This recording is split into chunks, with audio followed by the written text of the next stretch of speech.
the word brother Why? because it felt like he appropriated that word the way he would say it. He appropriated From- siblings.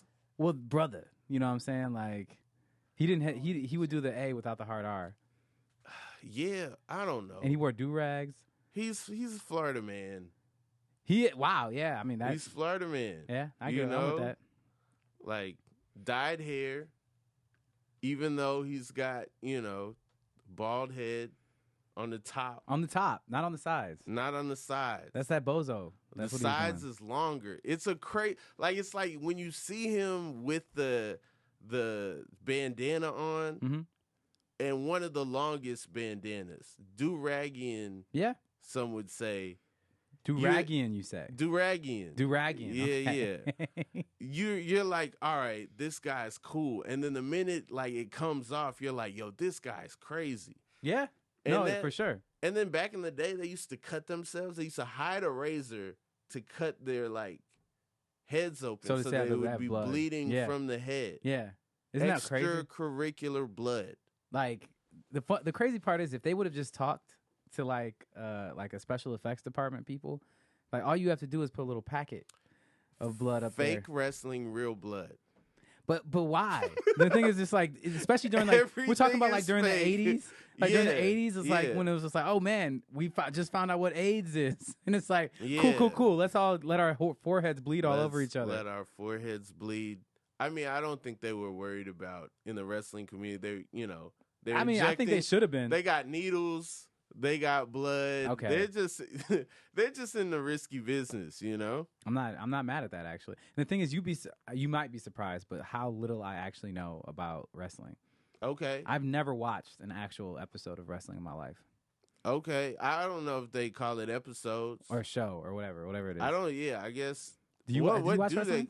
I watched wrestling from like 1998 to 2000.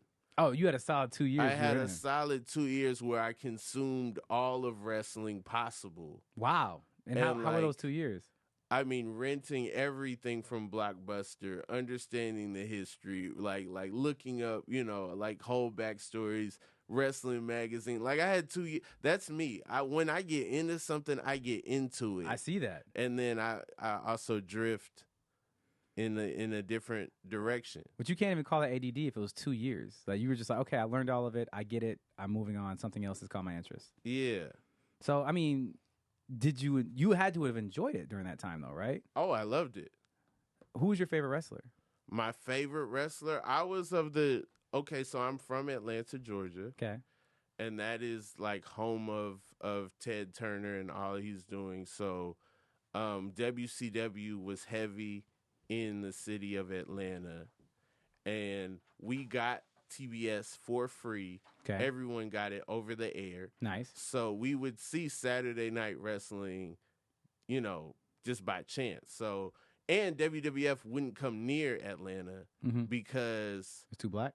No, because of the WCW presence in Atlanta. So they would okay. never come. So then the people I got to see live was all WCW. So that's what I didn't was even know what into. WCW. I don't even know what WCW. All I knew was WWF, and there was another one, the NWO.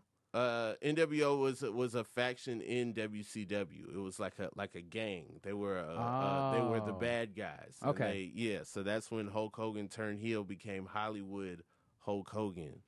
Okay. Yeah, I mean, like I said, I don't know anything about it. I know certain wrestlers. I've seen clips. Like, I think The Rock is one of the funniest wrestlers in history. One of the best to ever rock the mic. He's just hilarious. Like, for me, it's like you go back and watch it, I'm just like, it's funny. Like, for me, it's like not intimidating. It's funny. But it's extremely entertaining. You know what I'm saying? To see him talk shit and then, like, back, like, the people's elbows. Like, what did he do? He wiggles his leg in the air and then drops an elbow on you. Yeah, no, he does like a thing that doesn't help with momentum at all. And Nothing. then drops an elbow. Great showman. We haven't started the podcast Oh, yet. sorry. My bad. I'm here with, what's your name? You don't even know It my doesn't name. matter what your name is. Come on, we were just talking about The Rock. It's No, that was good. That was good. That was guest, well done. That was well done. Brennon Edwards. Yeah, I'm like, yo, where are my sound effects? Oh, my God. Are we back? You're back. All right. Yeah. Well, let's do I get gotta this get under a episode- table or something, or No. I'm just saying, like, those are gunshots, weren't they? Yeah, but we stand strong in the gunshots. Oh, okay, got it. Sorry, my bad. We might be the shooter. This is the Inconsistent Podcast with Rob Haze.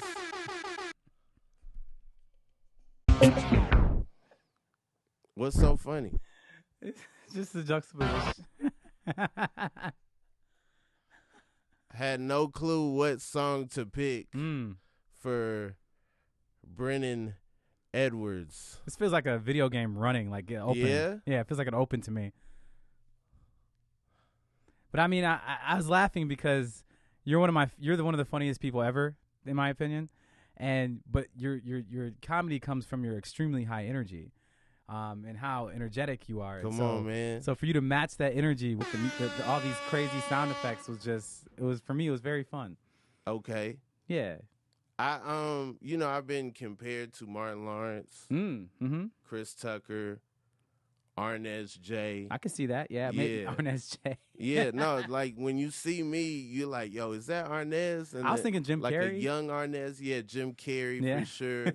And so, yeah, no, that's basically you mix all those people together and then you get Rob Haze. Haze. That's me. Brennan, the first time I met you, we were doing Keep Your Distance comedy. Yes. I was intimidated by me, by just the whole experience. Oh, for sure. Yeah. Like I was in a place of uncertainty, hadn't done a live show in months, possibly years. Considering it's like Keep Your Distance. No. Like, when did you first do it? I first did it in 2020. You did it in 2020? I mean 2021. Yeah, I thought you did it in 2021. So yeah. a lot of time, because you did it in like early 2021, which means like in 2020 there was no live comedy shows. Yeah. So that's what I'm saying. It might have been like a year. I did it in the fall of 2021. So so you might have already had some. I did some like apartment shows and some stuff. I'm sorry, apartment shows? Yeah. I've never. What is this? You go over to somebody's apartment, people sitting down on the floor, you do a show. Really? Scared, terrified, thinking I'm endangering the people who I might come in contact with by doing this, but I want to do jokes so bad. So you literally risked your life to get the jokes Backyard shows. I mean, backyard seems like much less of a risk. I did a show on a pickup truck. You were standing on the pickup truck? Standing on a pickup truck. Was there a microphone? Yeah. That sounds pretty cool, actually. Low-key outside, it was a dope show. Actually, that's the show I went and did when I found out I was going to do Keep Your Distance. So that was like your prep? Yeah, that was the only in-person prep I had. Everything else was on Zoom. Well, so I mean, you obviously ripped it. That's why I we're have sitting here. all this anxiety, and then you, who are like the villain of the whole operation, just like messing with people and poking at people. And I'm so worried that like this is not coming from a friendly place. Like I'm worried this is a setup. Like they're trying to expose that Rob Haze has been on Zoom. You know, that's where I am in my head. I'm like, yo, this. I didn't mess with you though, did I? No. Okay, good. I was saying, but that made me feel like, what if it might come my way? You know what I'm saying? Like, what if he makes his way over here? Well, also, I'm so in my head. I'm so not like my 100% self, you know, and I'm subconscious about it. So I was just worried so much. But it ended up being fine. It ended up, we ended up being cool as hell. We ended up being cool. You ended up, allowing me to come and support some of my friends that came out from Atlanta and stuff. And I do appreciate that a whole lot. It's a good time. You know, and and now Oh, let's not. But then you also, I thought you were great on stage that day, and then because of that performance that you did on stage and the copious amounts of energy that you bring, the copious amounts of energy that you bring to every moment, we were like, he would be perfect to be in workplace comedy. Man, and I didn't know that the reach and the amount of people that would see that. I've done several televised things. Right. But the people that hit me about workplace comedy, you would think that's the only thing I've ever done. That episode is my favorite episode of workplace comedy. Workplace comedy might be my favorite thing that we've made. And so you are, wow, that was a good sound effect there. He made that with his mouth, guys. That was not an actual sound effect. He literally just felt that as we were talking. But he killed it. Like, you were the best, Tony Baker's best, long lost best friend to the Weathermen. And the handshake that you guys made up, I literally cry laughing watching it every time. That was just, yeah. I was like, if they let me do this, it's gonna be crazy. We did, and the whole time I was trying to just throw stuff at Tony and see if I could make him laugh. He's unbreakable, bro. He's somebody that I like respect a lot and just think he's hilarious. And so my whole goal was like, man, I get to play with Tony Baker. This is great. Yeah, this is great. Like this, spinning the circles. Somebody that I don't get to be around often, and so I wanted to make a moment. It was dope. Well, for me, that's when you solidified it in my heart. I was like, Rob Haze is one of my favorite comedians. Oh man, yeah, that's amazing. Oh, we can do another. Oh, yep, there it is. All right. So, Brennon, what I've heard around the KevonStage community is that you're a stickler for people being on time. Ooh. That's 100% from him right now. That just happened from Cameron. Cameron is sitting right here running the technical side of it. And, I'm a stickler for people. I am a stickler for people being on time. And we're gonna go ahead and just address it. I was late to the podcast today. You were late to the podcast. I was late. I'll have to make sure to in the most beautiful way thank Cameron later for making sure you knew that. Understand that will be coming back on him in the most beautiful way. All right. See, that's the villain coming out. That's the villain. That's what I thought you. That's the direction I thought you were gonna go in. Yeah. No. That's it. I do want to know how would you describe your role at KevonStage Studios? I am the president and COO. Pretty much just the president, but I'm one of the founders. There's a lot of people, when people lie, they never say COO. Yeah, you say CEO if you're going to lie. You say CEO if you're going to lie. Yeah. Chief Operating Officer? Yeah, so I'm the person that makes sure everything happens the way it's supposed to. Okay. I would say that's the easiest way to put it. But I'm also kind of in charge of a lot of the things that happen as well. Okay, okay. And so I oversee all the operations of the organization. So I don't like oversee. Personally, that's a little offensive. Oversee? I don't know. Yeah, I don't. Hey, I'm just saying. Oversee sounds a little Samuel L. Jackson-ish. You know what I'm saying? I lead all the operations for the organization. Okay, lead all the operations. I like that. Yeah, so I lead all the operations. We don't have to use the proper words here. Whatever words. I make this shit work. Yeah. You know what I'm saying? Yeah, however I run this shit. Does that work? This is not a job interview. I can't hire you. Not with that attitude. You're already in charge. Yo, but you're a famous show writer. You might be like, you know what? Actually, I need a villain. I want to write Brennon into this. And I'd be like, oh my God, I'm in a network show now because Rob Haze decided that I was funny enough or villainous enough to be in the thing. You worried about the wrong thing. You worried about a network show when you got a network. I mean, I feel like that was a sound effect. I say if there ever was a time to have a sound effect. Here's the thing. I really do need someone else to do the sound effects for me. Yeah. You know what I'm saying? But you also seem to really be having fun with it, though. It's a blast. I do have fun with it. I think it's good for the listeners. It's good for the people who, because especially the audio experience, I imagine this podcast is way better just because. No, this will be the podcast to listen to on mushrooms for sure. Okay. All right. Have you ever done mushrooms? Definitely. Yeah? Yeah. Do you like it? Yeah, I recommend it. Have you ever done it not in nature? Ooh. Every experience I've had has been very similar, where I start in a space of comfort, but I always have access to nature.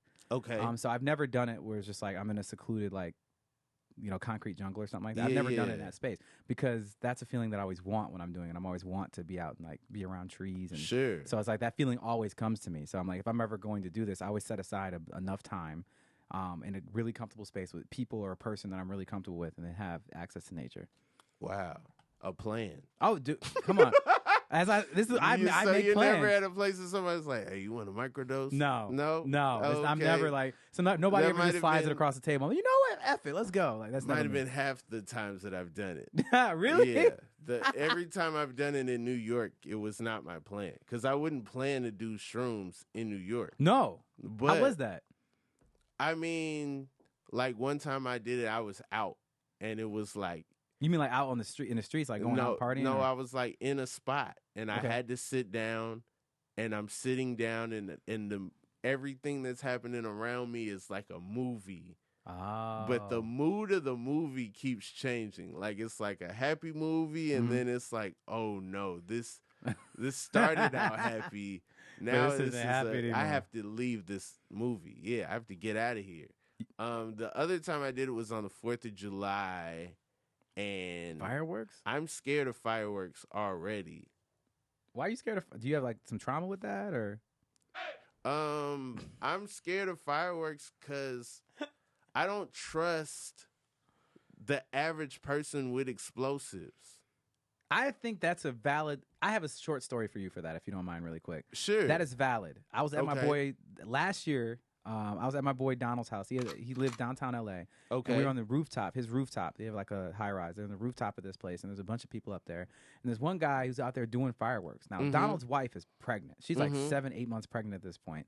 And this guy has this big box of fireworks. He's setting some off, and I could just be like, bro, you have to have a base for fireworks because they propel each other. You know what I'm saying? So it can move around. So I went over and talked to him because I was like, yo, you're not doing this in a safe way, bro. Like, you got to blah, blah. He's like, okay, yeah, whatever, bro.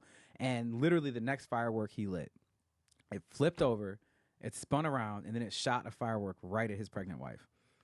Oh my God. Yeah, I can't. Is she okay? She was fine. It blew Is up. the It blew up baby right okay? behind her. It went under her chair and blew up right behind her. And so then we obviously exited the space at that time. But for me, I saw red because I love him. He's like my brother. And so that makes her family to me too. So I love her. Yeah. And I was like, saw red.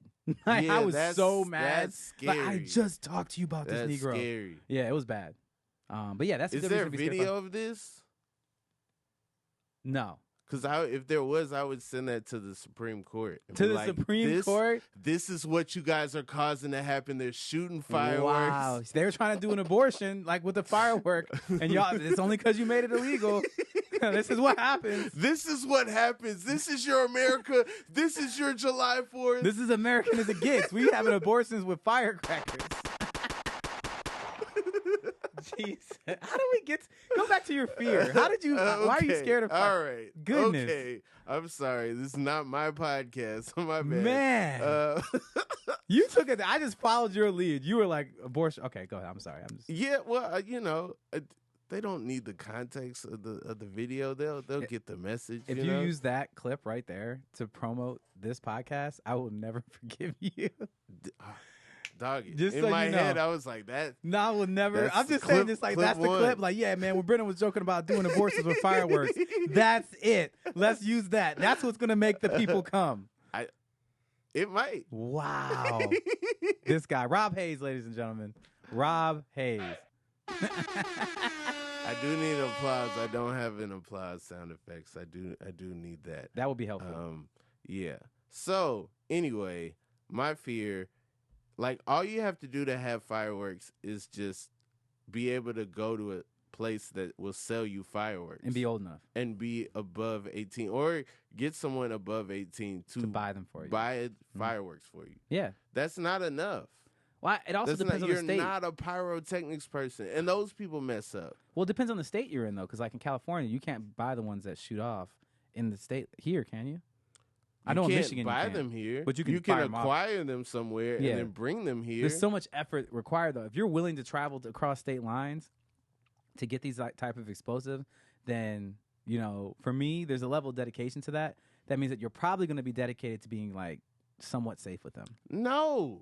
What? If you want them that bad, No. that means you've had them before. Yeah, if you go just for the fireworks, if you go across state lines on a trip and you come back and there's a big sign that says fireworks, you might be Okay, like, that happens as well. I'll get the fireworks there. But what would and you then say the come percentage back. of fireworks? I think most people intentionally are like, I'm going to blow shit up this 4th of July. Yes. But that doesn't mean those people are like, I'm going to safely blow stuff up on the 4th of safely? July. I don't know if that's a word that's ever considered. Exactly. You know, like, exactly. okay. And all I'm worried about is my safety. So, I have associated a memory, right? I remember seeing fireworks as a child. I also remember having some sort of injury where I had a Band-Aid on my head, and somehow I put those two things together. Maybe I had a dream or something, and so I associated a memory of me being hit by a firework. Although that's never happened, according to my parents, Okay. it never happened.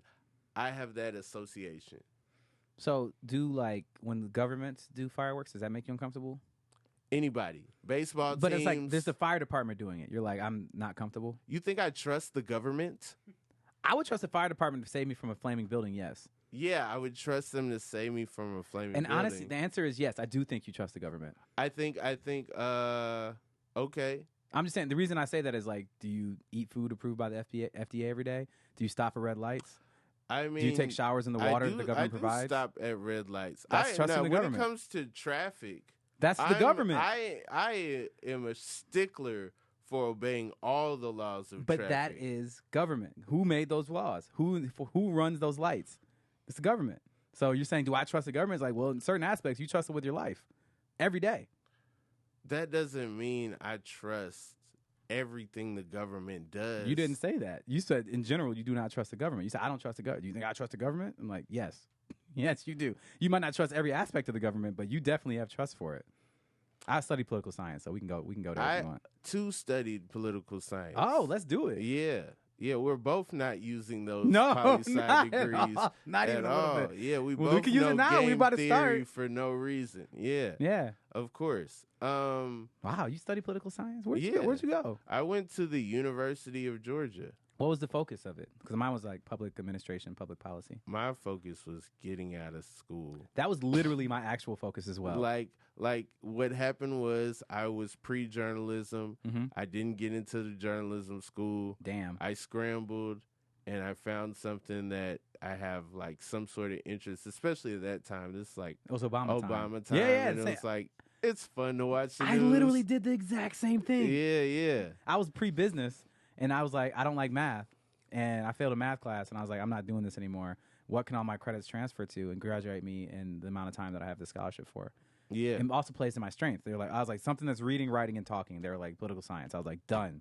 And then around that time, I'm discovering comedy. I'm discovering stand-up. Right. So I'm like, all right, I will, maybe, stand-up will use some of this stuff eventually. But yeah, I'm that's my focus at that time. What was the most interesting thing you learned in school for political science? There's one thing that never will leave me that I learned. It was interesting thing that I learned.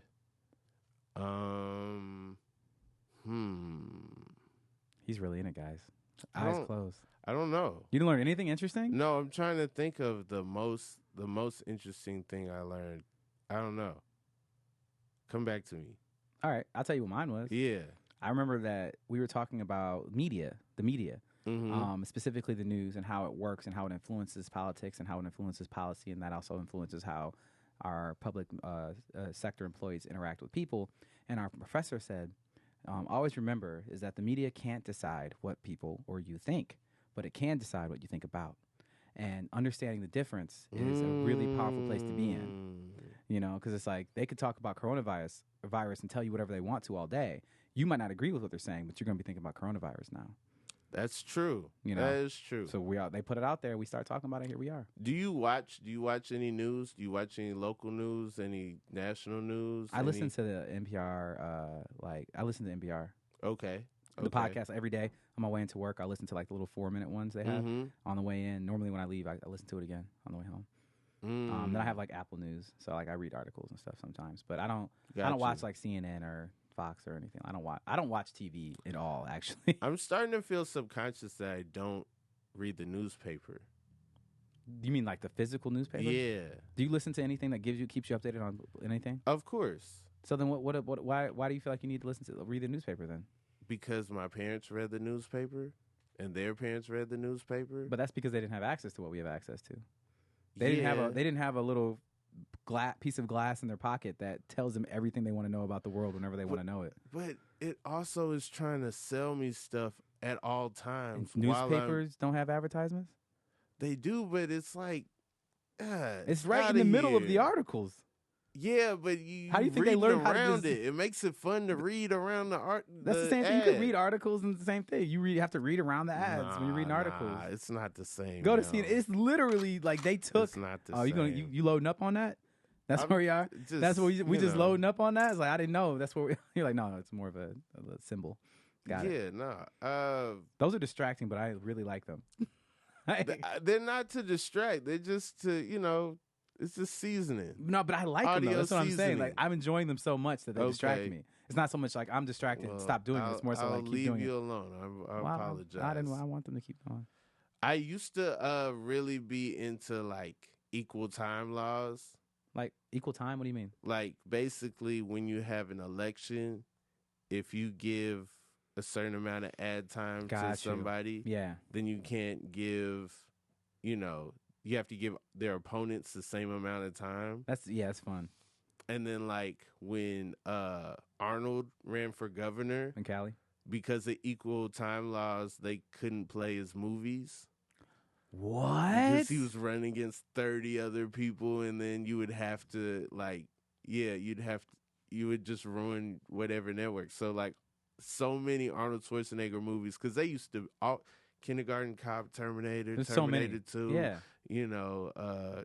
Total Recall, all that stuff was not being played. Wild. Mm-hmm. Yeah, I've never even thought about that. I mean, for me, I put a lot of thought into like trying to figure out how do we get past Citizens United. Okay. You know what Citizens United is, right? Mister, I studied political science during the time that Citizens United came out. Enlighten the people. Enlighten the people at home with Cameron, you know what Citizens United is? It's pretty much what allowed corporations to be treated as individuals when it came to campaign contributions. Because before there was a lot of restrictions on how much money they could give and how they could do it. Like they had to show like full disclosure of all the investors and all this other kind of stuff. It was just like a lot of things that made it really hard for corporations to be able to financially influence elections. Okay. But Citizens United came out and it took all that away and said, no, each corporation has the right of an individual. And now that it has a right of an individual, it means it has a right to anonymity. Whatever. It means that they don't have to disclose. Anonymity. Thank you. I can't say that word. But the anonymity, that's a tough word, was really important because now you can create a shell corporation that has the same rights as you and I. And that shell corporation can be like, I'm giving $500 million to this private oil interest or to this politician that I want to vote against this climate change bill or for it or whatever I want to do. Mm-hmm. They can do that now without any form of being able to be traced back to saying, actually, that was Rob Haze who did that. It's that corporation. So that changed everything overnight. Like how politics in the United States happens, overnight, everything changed. And so now we're like into like full-on evil politics mode where it's almost like we're in the end game when it comes to politics because it's like it truly, the only thing that matters now is who has the most money. Before, it's still like the votes and everything still mattered to a certain extent. But now whoever we put into office, it's like they have to be like damn near Bernie Sanders or AOC or some shit to not be politically influenced or financially influenced because they won't be able to be reelected without the same amount of money their campaigns should have versus the other people. So there's no limits on the amount of money you can get as a campaigner. There's no limits on how many advertisements you could do. And then there's also no limits on how much money a corporation can give. And so if I want to be like a very loving person and say, I want to do this for the people, I want to help them out, like Citizens United like almost makes it impossible for somebody who has even a tiny chink in their armor when it comes to their ethics. Like you can financially fill that hole, and now you have a politician that's beholden to whatever corporations gave him money. Hey man, that's the saddest thing ever said on the history of this podcast. Well, welcome, Brennon Edwards, guys. Brennon Edwards, I'm here to bring the good times. Oh my gosh! I think it's important people know this shit. Yeah, that is very important. Also, it's like you see it. Super Tuesday. Everybody just dropped out. Yep. Everybody, it was like, yo, nobody. Y'all just gonna leave us with Joe. All right. Yeah, but I can't get over how old all our politicians are too. Like, you know, Nancy Pelosi is the leader of the Senate, House of Representatives. Like, Yeah. the majority I speaker. do know that. She's Speaker of the I House. do You know how know old she that. is? 81? She's 82. Now think about Yo, this. I'm My sorry grandparents. about that. Nancy, viewer of the show, 82. You know, I forgot. Shout out to you. My grandmother is around the same age as Nancy Pelosi, and like I don't even feel like I wouldn't let her run. I love her. She's That's a great messed up. But I'm That's just saying, messed up. I wouldn't let her run. Like, I wouldn't let her run my business. How about that? I wouldn't let my grandma run the business, let alone run the company, or the country, I should say. You can't put all 82-year-olds in a box. No, I agree. Nancy Pelosi You know? has been doing the exact same thing since before we were born. She's been in the same job forever. Mm-hmm. And it's just like, how come we can't get young people to come in and do stuff anymore? How come things haven't changed? How come things haven't changed? Oh, that's right, because the people who are capable of changing them, like, have not changed. That's the same people in the same positions, like Mitch McConnell, Nancy Pelosi. You sound like Joe a hater. Biden. Oh, you yeah. sound like Mad a hater. hater. Why you hating on Mad these? hater. Because Because we don't have term limits. Getting these We should have term bags limits on the in their congressman. old age. Hey, if you 80 out there, get your bag. This dude. Okay? Get your money. You've seen a lot. You know what I'm saying? These young whippersnappers, they come through. Hey, man, I just got talking the all presidential this jibber age. jabber. You know, they got their websites and they smartphones. Get your jiggerbug and get your bag. Yo, you know what I'm saying? jiggerbug. Yeah. Wow. I mean, I'm It's not here to iller hate. than a I'm jitterbug. not- You don't even know about the jiggerbug. You got to be a senator to have a jiggerbug. All I'll say is I fully support people getting their bag, but just remember that you can't take it with you. You can give it to your kids. Yes, I'm sure And they. your kids need it because you've been getting a bag for a long time. So man. they probably Shout out need it to so much. all the people in their 80s who watch the show. Shout out to y'all. Hey, shout out trust funds. Make sure you have a trust, everybody. Where are you from, Brennan? I am from a suburb of Flint, Michigan called Grand Blanc. A suburb of Flint called Grand Blanc. Yep. So what is that like? Are you is it like what kind of town? What is it? You really were trying to politically say this. What's the real question? I thought we were just like, what's the real question? Because you hesitated. What's the real question about the town? Just like, what is it like? Like, you It was know, dope. I like Grand Blanc. It's is small. You know, how big was your schools? How My graduating class was like a little bit under 600, so Okay. it wasn't a small All school. right. Yeah. It wasn't a small school. Was the school in the town? Yeah, yeah. Mhm. Okay. Yep, downtown Grand Blanc is where Grand Blanc High School is. Do y'all? Are there other schools? Is there In a Grand choice? Blanc? Do y'all play against like schools in other towns? Yeah, for sure. So it's like we were a part of a thing. I think it was the Big Nine is what it was called. So we had a Okay. bunch of like all the other suburbs of Flint. Like All right. we would play against them This and guy the Flint remembers schools. his conference from high school. Well, I played sports. Okay, you know. what'd you play? I played basketball. Really? Yeah. All right. I thought that was just a rumor that you started. No. I would love to start that type of rumor about me. But you heard the rumor of people. You probably see me talking shit to somebody. Yeah, I have. Yeah, I have. yeah. Yeah. Mhm. So you played what position? I was center. Center? Mm-hmm. Okay. like okay, No, what your happened? face, Like your what's the face. story? Like is it I'm joking. I played point guard. all right. All Yeah, right. just for those who no, aren't- who I don't felt know, for your whole town. I Like am I five- didn't- I'm 5'7". Yeah, it wasn't really at you and your ability to play center, because if you played center, that means they needed you at center. Yeah. Which means, how big is everyone else on the team? Or how big was my heart? How big was my heart? How small is this team where they're like, Brennan, you know you a 5. Get out there. I'm out there just bodying You them. It's like, get yo, under man. the basket. All I'm right. just bodying, you know what I'm saying? It's a low center the of gravity. tower coming through, Brennan. My man, come on. Yeah. So okay. Protect the All glass. right. So you're a point guard. Yeah. Wow. So were you intense? Or are you just like basketball all the time, So- hooping shorts under your clothes? A game could get started anytime. Calf raisers in the lunch line. I was obsessed with Yeah. basketball, but I was also obsessed with video games and comics and stuff too. So, okay. but I mean, for me, I was obsessed with basketball, but our school was a basketball school. Okay. Yeah, like our school, it was a sports school. Like Grand Blanc was a sports school. Like all our Okay. sports teams were really good. Okay. And so I was 5'7". So for me, I made the teams, but I rode the shit out the bench. Wow. Yeah, I was good. And the thing is, Okay. I can beat the average Joe. If I had gone to any of the other schools in our conference, I would have been a starter. That's what most people say at most schools. Yeah, I mean, for me, I'm gonna say it. I'm gonna own it. I told felt the same way. I was like, yo, if I went to a different high school, I'd be on the team. Our team won state, and they got their guys. But like, No, I mean, okay. I'm gonna say it. I'm gonna own it. But maybe not. I'm also very short. But I was good. If I was to compare myself to an NBA player for reference. Okay. Outside of the obvious physical comparison, I actually played a lot like Chauncey Billups. Okay. Is what I'd say. Like, I was a floor general. Big shot, Brennon. I could hit the shots. I was clutch. I played good defense, and I could get more rebounds than somebody my size for no reason. But I wasn't the guy that's like, I'm about to drop this guy. In the sense of I wasn't dunking on nobody. Okay. Like, I was fast. I was strong. I was smart. So people normally like to have me on their team because it's like, I'm not going to make mistakes and I'm going to get the ball where it's supposed to go. That's dope. That's dope. And I play good defense and I talk a lot of shit. So it was fun. Okay. All right. What kind of things would you say on the court? Depends on what's going on. Like, I remember a lot of things that I would be trying to get in my opponent's heads. Okay. So like, for example, if we came down the court and they, tried to go left and I got in front of them, something like that, and I stopped them and like made them pass the ball, I'm like, yeah, bet you pass it again next time, bitch. You know what I'm saying? Like that kind of shit. Like, pass the ball. This ain't for him. Like, and when like they're running around, I'm staying on my man or whatever. I'm like, no, give him the ball, but he probably scared. Like, he ain't gonna shoot.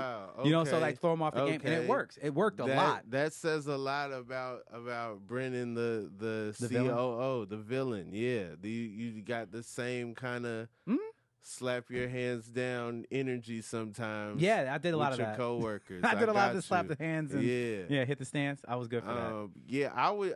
When I played basketball, I would always say things to try to throw my opponent off. So I'd be like, I forgot to clip my fingernails on my left hand. So just letting you know, if I scratch you, it was an accident. Wow. Like they clipped on the right, so don't worry. My shot's the same, but on the left hand, I forgot to. So wait, So did you play in high school and stuff? No, I never made a team. How tall are you, Rob? I'm 6'1" now. The way you said it now. Yeah, I didn't get my height until like junior year. But I'm saying you was over 6 foot and you still didn't make a team? I didn't make a team. Did you try out after junior year? I tried it middle school. I tried out in high school. I never made a team. Was the team? Do you have a really good team at your school? Our team won state. Oh, it wasn't just a riff. Yeah. I spit facts. Okay. Our team won state. My team didn't. My team actually just won state like last year, but that has nothing to do with when I was there. Yeah. Shout out to the Mosquito. He was on our team. Lil D. He's got all kind of stuff. He plays basketball all over the world. Yeah, some of our guys went on to play college football, Yeah, but very athletic. But yeah, no, we had some Rob though. Alternates in the McDonald's game. We had, we had a squad. That's what's up. Unfortunately, I never got to play to my potential. I tore my ACL when I was 16. Wow. Yeah, so like literally the day before JV tryout. So I only got to play freshman year. I tore my ACL like the day before JV tryouts, and then I got the surgery, got it recovered, and then like the second day coming back, like in the practice, I tore it again. Dang! I was just like, well, I have retired from this. I'm done. Wait, what did your folks say when you tore it again? I'm done playing basketball. They're not paying for any more surgeries. Yeah, they're like, you're done. Like, you focus on the books, son. That's crazy. How much is a surgery for something like that? I don't know. They didn't tell me. I mean, my dad is an engineer for General Motors, so I think we had pretty good insurance. But it didn't seem like it was cheap. Wow. Okay. All right. All right. Wait, what was it impressive that my dad's an engineer? What was that? Come on, man, give it up. Your dad's an engineer. Yes. That's crazy. And you're not good at math? I'm okay at it. You're okay at math. Like up to algebra, I'm good. Like algebra 1, but when you get into like advanced algebra and trigonometry, geometry, I'm checked out. Trig was my jam. That's the only class I failed in high school. I got a 0.0% in trigonometry in high school. 0.0. Like I took the first test. I remember like she put the paper down. I sat there and looked at it for a few minutes. I wrote my name on it, and then I just handed it back to her. I was like, "There's no reason I should do this." Like, That's I'm gonna waste both of our time, and I don't want to do that. it's honorable to write your name though. Oh yeah, I was like, It's I mean, like, hey, I I'm was gonna here. take this 0, but give this 0 to me. Dad's an engineer. Okay, what did mom do? My mom was at-home mom. But Okay, she did like substitute teaching, and she was a counselor, and that kind of stuff.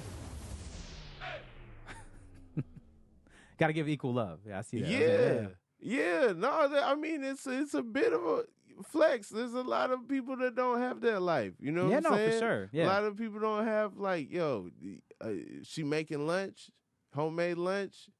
You eating the school lunch? School lunches. School lunch. Okay. Yeah. All right. I don't recall my mom ever making my lunches. Maybe when we were in elementary school, but I don't even remember it. Okay. She made us. I remember her teaching us how to make our own lunches. You seem like you had a lunchbox. You didn't have a lunchbox? No. Dang. No, I don't think so. All right. I don't recall it.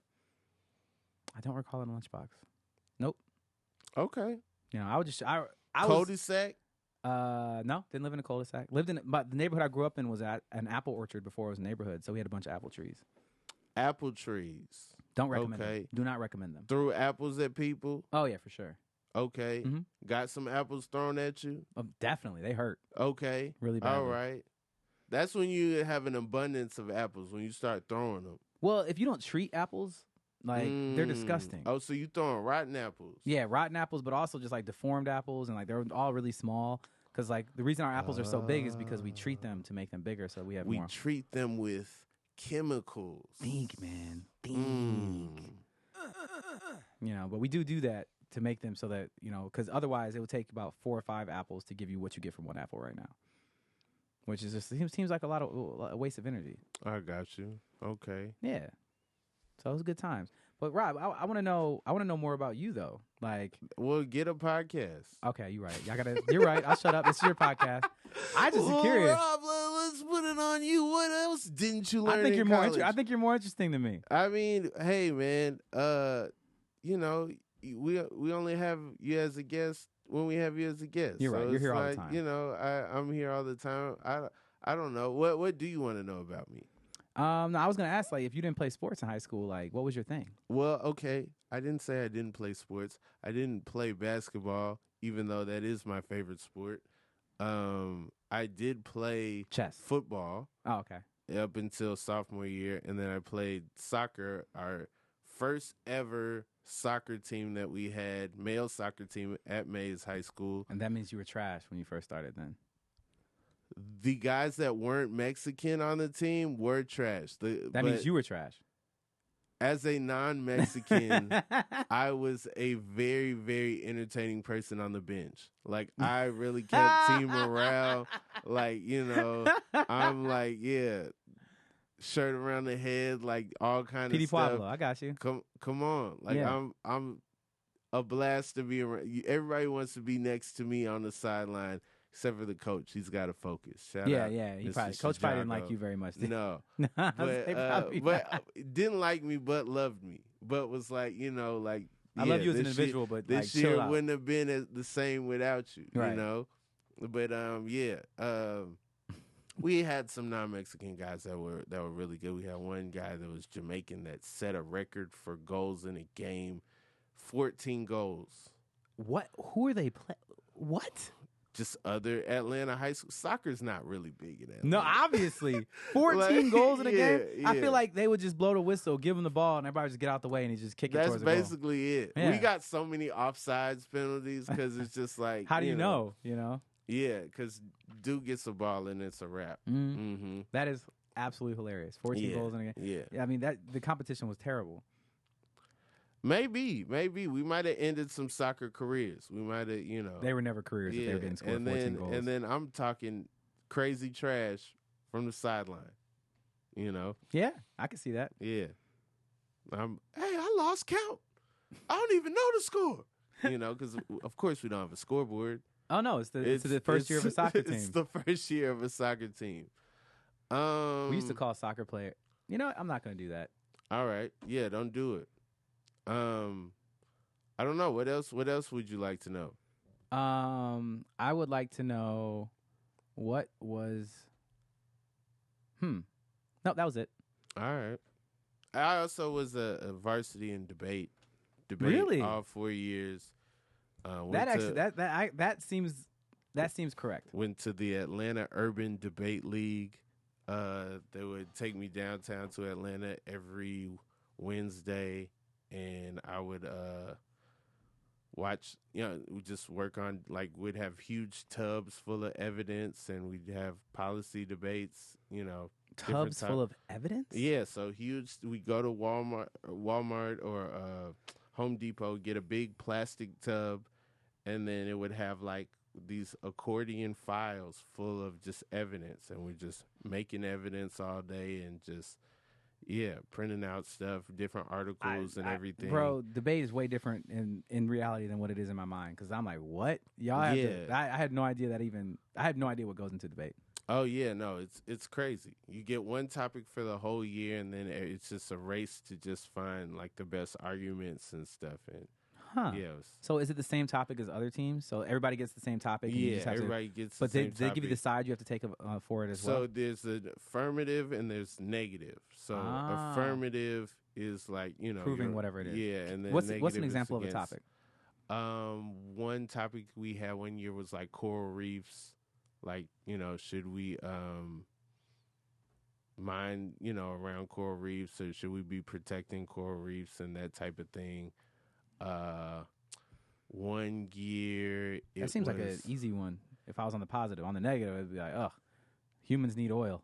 Yeah, some years it'd be like school uniforms. Some years it'd be like weapons of mass destruction. That's all over the place. It would be all over the place. Which one was your favorite? My favorite, I don't know. It was such a struggle. It was just always just such a struggle. I feel like 1 year was like the issue in Sudan, and so I knew like all kind of stuff going on in Africa and everything, and the like the different ramifications if you call something a genocide versus if you don't, and like what that means from a UN perspective, and like actually like that's why sometimes genocides happen and they don't call them genocides, because if they do, there's certain actions they have to take. And so it's like kind of an awakening of like, man, this is messed up, and also this is happening right now, and I'm the only one in my class that even knows this is going on. That's wild. Yeah. Well, I remember you said the UN. I remember that was what my final paper I had to write in college. I had to write like a 10-page paper on the effectiveness of the United Nations. Okay. And I came to the conclusion that it wasn't effective at all. All right. Because of the veto vote. You know how that works? The veto vote? Mm-hmm. There's 5 superpower nations that all have the ability to veto literally any resolution whenever they want. Yeah. And so it's almost impossible for the United Nations to do anything, because there's always a country that's going to be like, nah, I'm good. Always. Yeah. It's because, normally it's like it's either Russia or China. Normally. The whole squad got together during World War II, and then there's like immediately after, they're like complete opposites, Cold War stuff. Yep. And so, it's just remnants of that. Mm-hmm. And it's just like until World War II pops off again, they're never going to agree. Mm-hmm. Pretty much. Well, I hope it's World War II, because World War III, I bet you World War IV is going to be fought with like sticks and stones. No. They are not effective in World War III. They're only effective in World War II, the sequel. It would have to be the exact same thing. We only can use the same technology. Yeah, that's the only way that they're effective. World War III is some other stuff that we're going to split us all up and be on different sides of. But World War II again... Well, it's funny to me. Helpful. You ever think about that, like with like Ukraine right now? It's like the war, the stuff they're using to fight in the Ukrainian war. And it's just like they're like, man, we need more of this artillery. We need more of these things. I'm like, our technology is so advanced that we don't need artillery. Like, if we wanted to, that whole either Russia or Ukraine could just be leveled, like gone. Like all of the command posts, we could do that like this. So I'm just curious, like, all right, cool, man. Get them the AKs, get them the artillery, so they can do the old school war, like the World War II type of fighting. What did you think this show was? I thought it was a conversation with Rob What Haze. did you think this show was? Did you think this show was a place where you could talk about Citizens United? Yes. And the Ukraine? Yes. And Like what kind of energy are you bringing here? Why are you bringing this weak energy? I'm just saying, to like, my fun, silly sound effects podcast. Well, I brought the energy of you told me that you study political science, so I was like, did. oh my gosh, I could talk about politics with this guy. We can totally talk about politics. So those things you just said are all politics. You know what my paper was about? I would love to know. Remember the 2000 debate with Al Gore and George W. Bush? I do. And they both wore the same tie? Don't tell me that's what your paper was My about. paper was about the red tie. That's what my paper was. Like, how did they, like all the research, all the stuff that like went into such an important moment, and they ended up with the same color tie on. It's a power tie. It's the power tie, but they're both. But it's not a good move that they both had on the same color tie. That's almost a wash. It is a wash. If you both have a power tie on, then they negate, for sure. I told my professor that's what I wanted to write it on, and he was like, I don't think that's a good idea, and I still did it. Yeah? And what'd you get? I have a degree.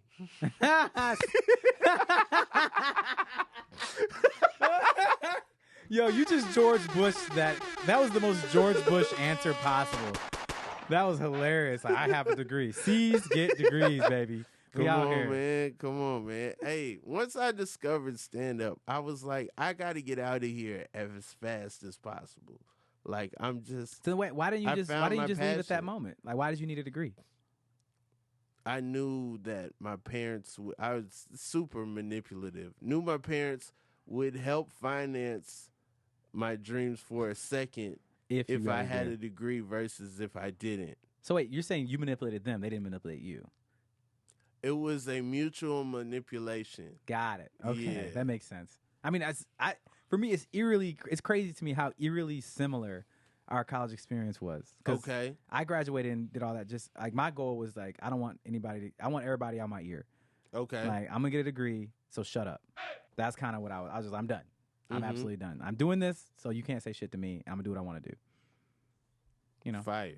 But it sounds, to me, that's what you did too. You were like, I want you to help me do whatever the hell I want to do and not tell me shit because I did exactly what you told me I was supposed to do. Yeah. No, that's real. Yeah. Like, and but part of it was I got so bogged down with the plan B. I knew I wanted to be an actor from when I was 4 years old. And then I didn't do anything to put myself in position to be an actor. Zero. Because everyone in my life was telling me, what if you don't make it? What if you don't make it? You got to have something. What if you don't make it? To the point where I was just like, you know what? Cut the middleman out. I'm not going to make it. Let me just, come up with a backup plan that sounds good. What was that backup plan that you felt sounded good? Probably equally as competitive and difficult, which was journalism. But I never excelled at journalism because it wasn't like equally as competitive. My passion. Yeah. That's really funny. It's like I was like, because I'm settling. Yeah. I'm settling. Yeah. I'm not really like, hey, what's my skill set and what am I born to do other than the thing that I care about the most? It's like, all right, I can't do this. What's closest in proximity to that? What is going to give me the feeling that I would be missing from doing that? Interesting. Yeah, I never had a clear vision of what I wanted to do or be. I just did shit. Like, whatever. Dope. So how do we get here? How do you get into production? How do you give it into the KevonStage universe? Like, how do we get... How far you want me to go back? Because, you can... where do you want the story to start? You're throwing an apple... Oh, wow. In Michigan. I'm throwing an apple.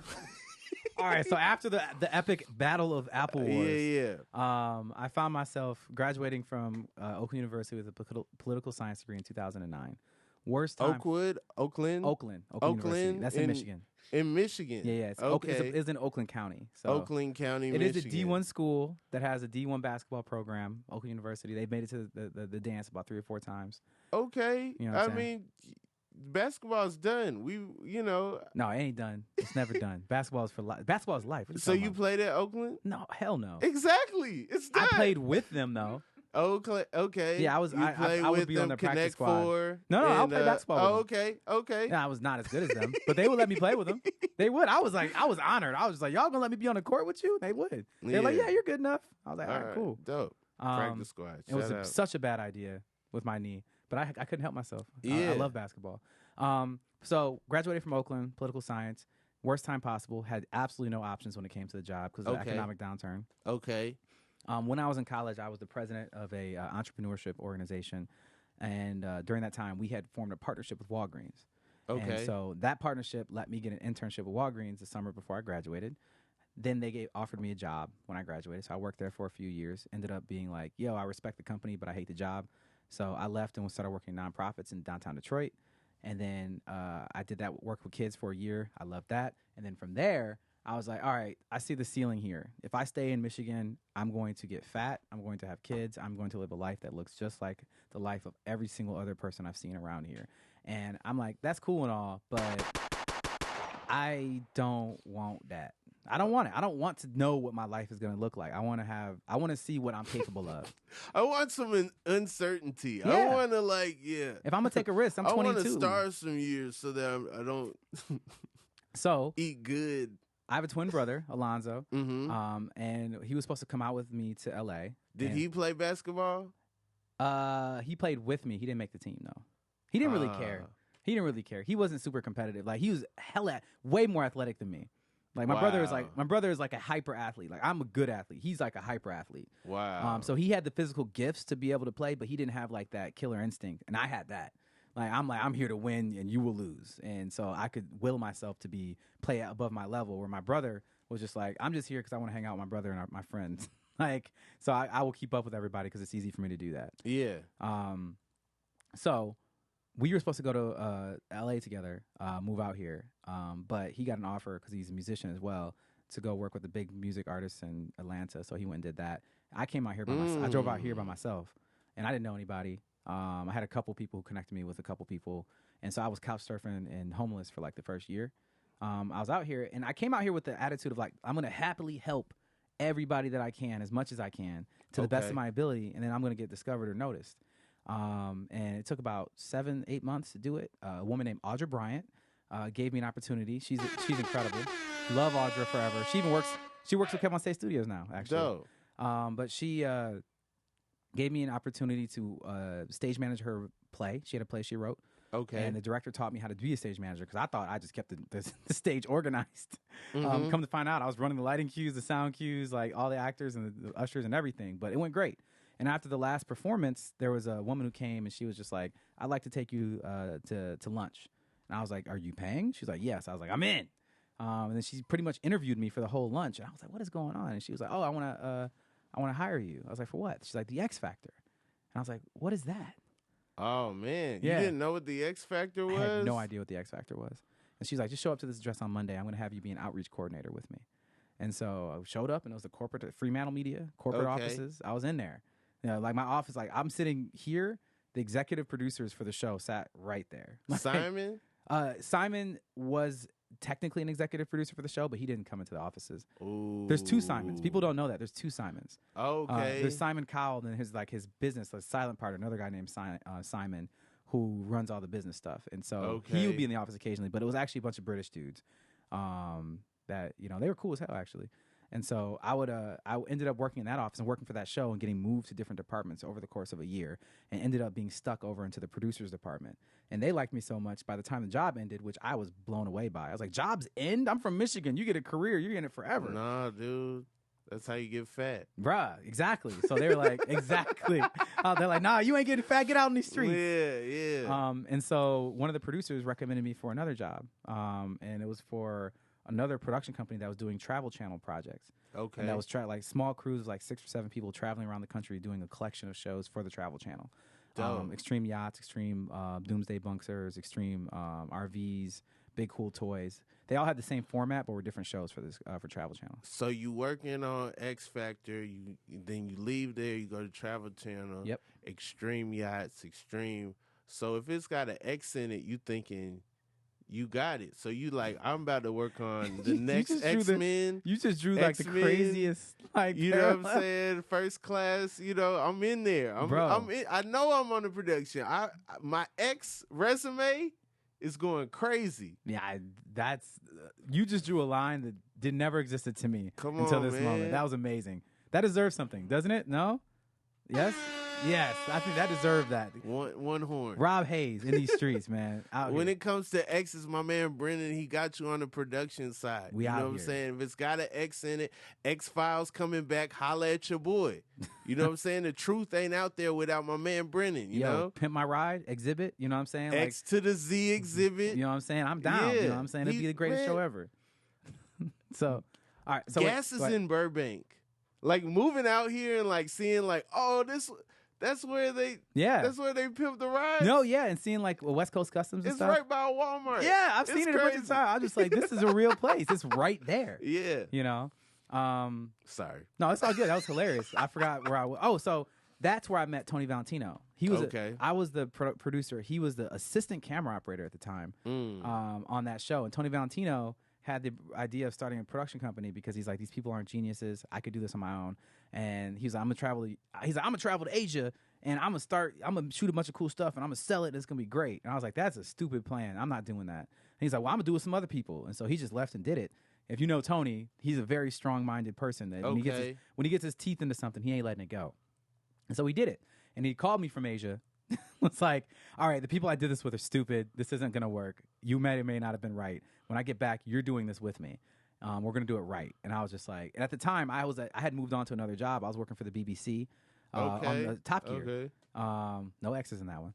I was working on Top Gear at the time, which was the coolest show ever. I'm driving Lamborghinis and Ferraris and Bentleys and Rolls Royces every day. You know, getting the cool, like learning about production and like permits and working with like super experienced producers and being validated every day. And he was like, yeah, man, let's go do something for free. I was like, nah. And so he got back. And he's one of my best friends at this point. I was like, all right, cool. You know, let me help you out. I was trying to give him like camera operator jobs and I was hooking him up with stuff. And he called or texted me every single day for like 4 months. I was like, we're starting a company. I'm gonna start a company with you. We're starting a company. And he wouldn't shut up. And the only reason that it worked is because he found the chink in my armor is that the last 2 jobs that I took as a producer for the different networks promised me I would get to travel internationally. I had never gone anywhere outside the United States. And I had a passport since forever. And the most recent job I got, they're like, we're going to definitely travel you overseas. And then that job ended and they never did it. And I was like, I was really upset because they had an opportunity to and just decided not to. And so Tony knew I was upset. He's like, we can go travel right now. Let's do it. And so we ended up inventing a show called Destination Everywhere. That is like the Anthony Bourdain of music. It's actually on the KevonStage Studios app right now. You can go see it. That was the first project that we ever did. We went and shot that in Cambodia with a Grammy-winning singer-songwriter named Everywhere. We shot that. We knew how to shoot stuff. Had no idea how to edit stuff. Had no idea how distribution worked. So we came back. We cut a sizzle. And we're like, yo, look at our sizzle. Buy our show. Make us rich. You know, we had no idea what we were doing. And it ended up being is that people would see that sizzle and be like, yo, this sizzle is lit. Like, y'all really did this. Well, I don't need this, but can you do this for me? You know, can you do something else? And that's how the production company really got started. Is that people just kept asking us, like, they saw our work, and the more we did. You know how to do stuff. You make stuff happen. I don't want that, but yeah. Yeah, do this. Do this. And so then we started getting, like, super dope jobs where we have, you know, we got to travel the world. We got a job that took us to over 30 countries. Wow. That was literally visiting 5-star hotels and restaurants. Wow. So I've lived a life of luxury overseas in the most beautiful way. Luckily. Very luckily. I didn't deserve that. So we did that. And then we ended up doing a bunch of stuff for like nonprofits, like the Sierra Club. I had a friend who worked there. Documentaries, doing like environmental stuff. And we won some awards for that. And we started getting more work like that. Then we started working with Bloomberg and working with like Climate Works and doing like these giant documentaries that spanned multiple countries. And, you know, I was like just doing them. It was like, this is great. Wow. And in the meantime. Documentaries about what?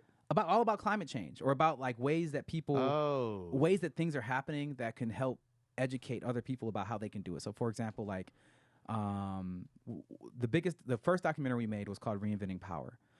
For the Sierra Club. And pretty much it gave a depiction of what is happening around this country in regards to renewable energy. It's like most people look at Texas and you think oil, but Texas is actually the #1 wind producing state in the country. Like, people don't think about that. Like, Wow. you know, like, they do a lot of wind in Texas, like, a lot. Like, there's wind. Like, we think you do it here in California. Texas got us beat by a long shot. They out there doing it, you know, but they don't promote that because it doesn't fit the Texas brand. Yeah. You know, but, like, they're going to, if they keep on the same track that they're on, like, they're going to have all renewable energy for everything. But most of Texas's oil stuff is in refineries and exports anyway. So they're not even using the oil and stuff in Texas. They're using the renewable energy but selling the oil to everybody else. And so, like, the documentary was talking about how the new wave of energy and renewables are starting to change industry for how we get our energy. And so we made a documentary about that in, like, I think in 7 different states all over the country. So that was cool. Man. Yo, you've done all kind of stuff. Yeah, man, you know, we be out here. That's crazy. So y'all was like recording the polar bears when they was, you know what I'm saying, sinking on stuff? Oh, we didn't do that. Nah, most of our stuff was like based around like people and like what their experiences were. Like we got to be out in nature and do nature-y stuff, but it was never directly about the nature. Gotcha. It was just about like how we're interacting with nature to be able to not destroy the planet, or how we are destroying the planet. Like, we did a whole documentary on coal ash. Oh man, that's just terrifying. Did you know that like most of the plastic in the world was produced after 2004? No, I didn't know that. Isn't that sad? That's extremely sad. Like, That's after what we happened. knew better. After we knew Right? better. Like Captain Planet already in syndication, and we doing way worse. I just need to know where the Planeteers are at. That's where I'm at right now. Come Rob, on, how do we man. find the Planeteers, man? Hey, Captain Planet was too liberal with the power. Who? He was like, the power is yours, and he really should have kept the power for himself. He should have. And like just regulated. Which Planeteer would you be? Come on, man. Don't say Kwame. I got Don't one. say Kwame. I got one Don't choice. say Kwame. No, I say the power. The power is not the color of their Earth. skin. Come Earth. on, man. You could be the little monkey dude. You about the same skin tone as him. Love, heart. Wow. In the age of monkeypox, you really gonna say I'm gonna be the monkey dude? Yeah. I did that. Nah. I mean, what is like a good power? Because then, like, that's pretty powerful. It is. You know, you can control the water and stuff. You go, you know, Fire. Wind. Wind is cool. I think wind could light stuff up, bro. Honestly, in the live action version, wind's getting off because wind's like moving people around, you know, on some like tornado. Yeah. I'm like, all right, everybody over here, get over there. They have no choice. You know, or put up a firewall. Wind probably work best on the basketball court. You know, bro, you making all the shots. Yeah. That would be But crazy. you can't play in the ring. That is against the rules. So then you got to put it on your pinky toe or something. I don't even know how to respond to that, Rob. I'm just imagining somebody with a pinky toe, like a pinky toe ring. You wouldn't know. They got on shoes with Jordans. Like, it's a size too big. No, don't worry about that. But okay, so we were doing all that, and on the side, I'm gonna get to your question because I have to get to it. I asked you how far you want to go back. You said throwing apples. Yeah. But we're almost there. Okay, cool. We did all that, and on the side, Tony Valentino had a massive obsession with comedy, and one of his favorite comedians was Tony Baker. And so his fiance, Maya, painted a picture of Tony Baker, presented to him after a comedy show that he did, and said, "Will you be in one of the skits that we wrote?" And he was like, "You didn't have to paint a picture. I would have done it." But man, and so he ended up being in a few skits. What if he lied? Like, what if he was like, "This is exactly how this business works. Get to painting. Yeah, give me your art. I'll give you my art. That's the only way this works." It's the only way this works. That's hilarious. I'm asking about that too. Like, would you actually have done that? Because it's like the gesture is really what made you want to do it. You know? Oh man, this is great. Keep them coming. Well, this is before Tony Baker was Tony Baker, in the sense of like, you know, he still had the gap tooth. You know, he had less than 30,000 followers at the time. He was just really like, he wasn't just getting started. He's been in comedy for years, but he was like really just starting to get started online. So we did that, and that went really well. And at the time, I had a YouTube channel called Droner. And it blew up in the space that it could have blown up. So we did that. It was going really well. We saw the limit for it because who cares? How many people are really going to care about learning about camera drones? But we learned enough about YouTube to say, Tony Baker, you should have your YouTube. And he was like, oh, we were also like, you should have a comedy special. He was like, oh, okay. So we shot his comedy special, and we took over his YouTube channel, and both of those went crazy. And because of his YouTube channel, he introduced us to a bunch of other comedians, one of which being KevonStage. Tahir and all them, they would come and be on Tony Baker's YouTube channel. So we ended up working with Tahir on his and got very close with him. Creative Wording is Hard with him. And that happened. Man. So we did all that on the side. And this is all on the side. So we still have our main job is like working on these documentaries, doing commercial work, doing all these other things to make our main money. Then the pandemic hit. That's that. That was it. There we go. What's the pandemic sound? No, that's it. Yeah, that's the pandemic sound. Give me that one more time, please. And then the pandemic hit. That's like the happy pandemic.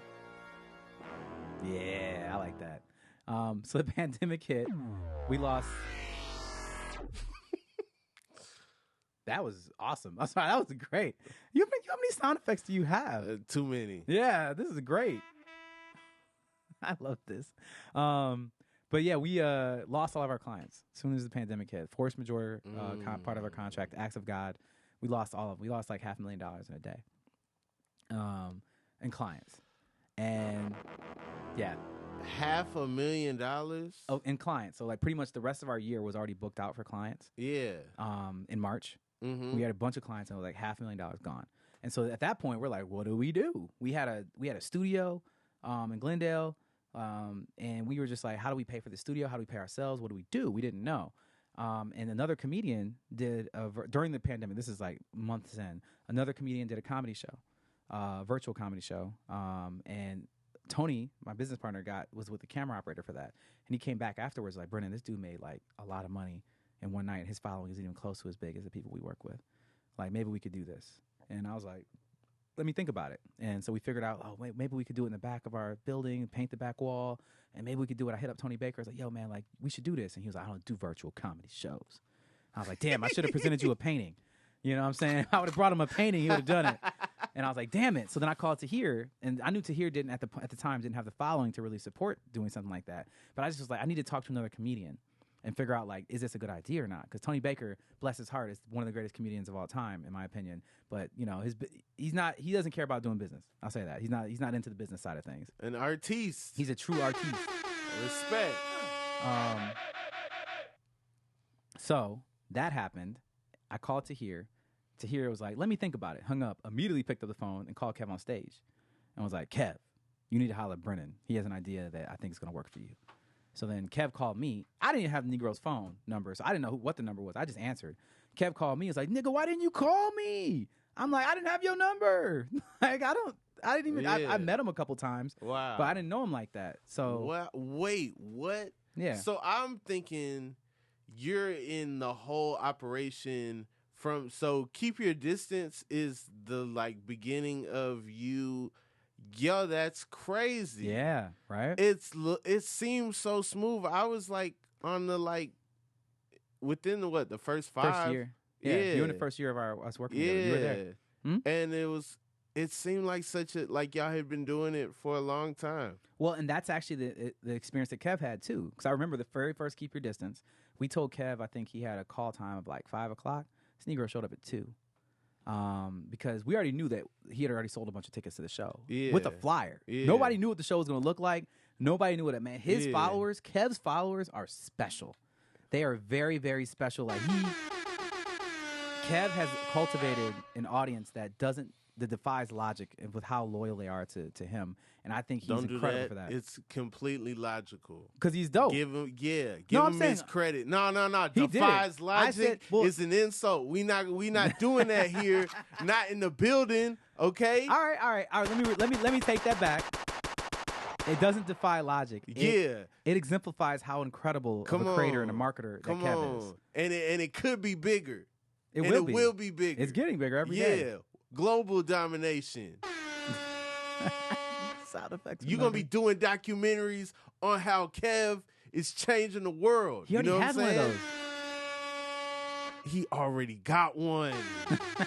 Yeah, it's on KevonStage Studio app. Get the app. It's amazing. Josh Gons did it. It's great.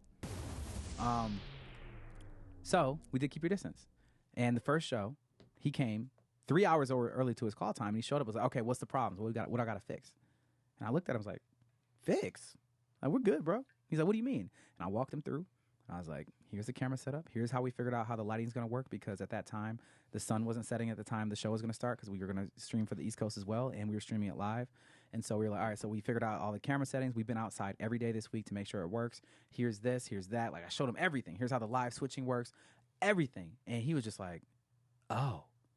And I remember he went and sat down outside by himself and was just like staring at the stars or some shit. I don't know what he was looking at, but now I realize what he was thinking. Is that around that same time, he had just purchased the rights to the ability to be able to have this app, KevonStage Studios app, but he didn't have a way of creating the content for the app. He didn't have anybody who was really like wanted to work with on it. And so he worked with us on Keep Your Distance, was like, yo, this is dope. And like after like 3 or 4 shows, he was like, hey man, I got this app thing. Like, will you guys partner with me? Like, will you guys work with me on this? And we were like, we're interested in ownership. We're not interested in being paid to do something. And he was just like, okay. And he was like, okay, let's talk about it. And so that's how KevonStage Studios really got started. Man, that's fire. It was dope. Yeah, man. That's fire, man. It's like, man, it's dope to see. It's dope to see, like, you behind the scenes. Mm-hmm. It's dope to see what Kevin has built. Like, one of the most fun things about doing this podcast is, like, kind of just showing people the space and, like, people seeing, like, you know, like that this is possible and that this is a real thing and it's built off the back of like comedy and creativity and yeah, man. And so yeah. And you know, you can get your own custom background. You know that, right? I know that. Okay, I'm just saying. I like the ground roots effect of like you know, just yeah. No, it will come eventually. Okay, you know, yeah. I'm not mad at that. I'll get it. All right, you know, yeah. I could just, I don't know. What would you put there anyway? If it was like, if you're like, hey, I have my custom background. Well, this podcast has one rule, and the rule is not to Google anything. I almost Googled 3 times on this podcast. It's just me and the other person's ideas. So right now, the symbol I have is 2 brains. And then like a question mark and the microphones or whatnot. That would look great. And so yeah, it would probably look really cool. Cameron's really good at that kind of stuff too. Look at him. He's excited. He loves it when I volunteer him to do things. So yeah, we have to do that. Brennon Edwards, anything you want the people to know, anything, you know, do you want people to follow you? Do you want, you know? Yeah, sure. I mean, who knows? This might be the episode where people be like, we got to hit this up. You might get a ton of resumes and people. Oh, I don't want that. You know what I'm saying? I don't want headshots and I don't want that at all. Composites and I get a lot of that already. I'm good. I'm good. Okay. All right. But yeah, just let people know what you want to promote. I'd say first of all, if you want to follow me, I'm on Instagram. It's just Brennon Produces, BRENNON Produces. Okay. There's we worked on a show recently together, Villainy. Mm-hmm. That's going to be coming out on Caffeine. August 16th or 17th. You were in front of the camera on there. Yeah. Mm-hmm. I was actually really intimidated because I was on the same couch with you. What? I was actually like, you were talking about the intimidation factor. I was hella intimidated. That's crazy. I was just like, I am not as funny as these people on this couch. Oh man, I just was like, just trying to have fun. You did great. You did a really, really good job. Did I do okay? Fun. Was I all right? Yeah. Okay, you were good. And I feel like you're one of those personalities where everyone, after a while, is gonna kind of know you, and so they're gonna talk shit to me. Well, no, but they're all kind of. First of all, villainy. It's already there. You're already the villain. You're already, you know, that character. So bringing that to villainy is perfect. I mean, I had a good time. Yeah. So that would be a good show to watch out on Caffeine, and then also Workplace Comedy. If you haven't seen it, guys, it's on the KevonStage Studios app. Rob Haze is featured on that. That's my favorite episode, Weatherman episode. If you don't laugh, I will personally give you. If you don't laugh at that episode, I will personally pay for your subscription for the year for KevonStage Studios app. Wow. That's how I feel about it. All right.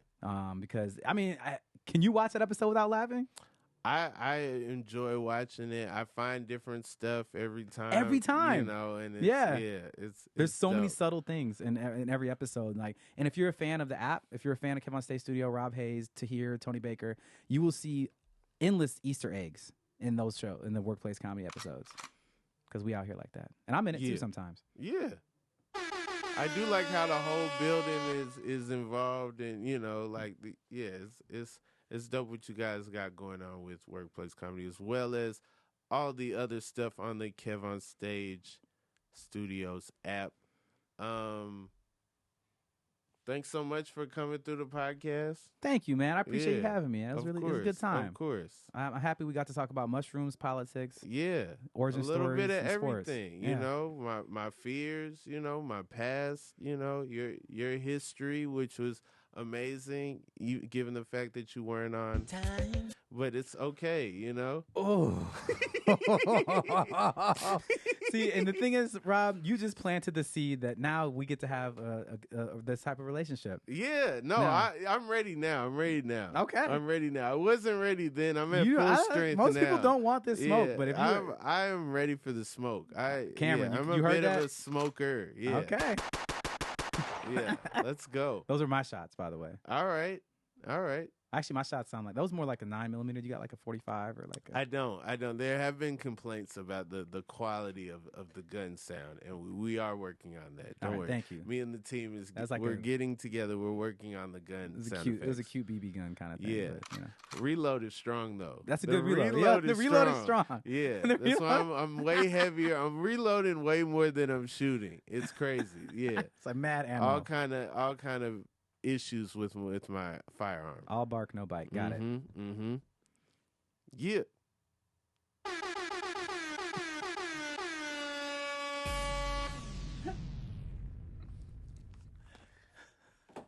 That was fun.